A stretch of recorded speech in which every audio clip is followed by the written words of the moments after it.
ఏంటిరా నా ఏదో పన్నుదని రమ్మన్నావు, ఏంటిదో చెప్పు. పనేం లేదు రాము, నీతో మాట్లాడని చెప్పేసి రమ్మన్నా. అవునా, ఏంటో చెప్పు రానమ్మా.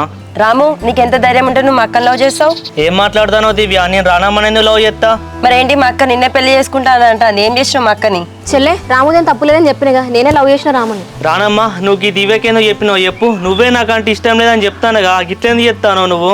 మరి నేనేం చేయాలి రాము? మా ఇంట్లోనేమో నా మాట వినకుండా పెళ్లి పనులని మొదలుపెట్టిల్లు. నేనేం చేయాలి చెప్పు, నాకేం అర్థమైతలేదు. దానికి నేనేం చేస్తారానమ్మా? నేను మీకు ముందే చెప్పినగా నువ్వు అంటే నాకు ఇష్టం లేదా అని. ఇంకొకసారి ఈ విషయం నువ్వు ఎవరికి చెప్పకు రానమ్మా.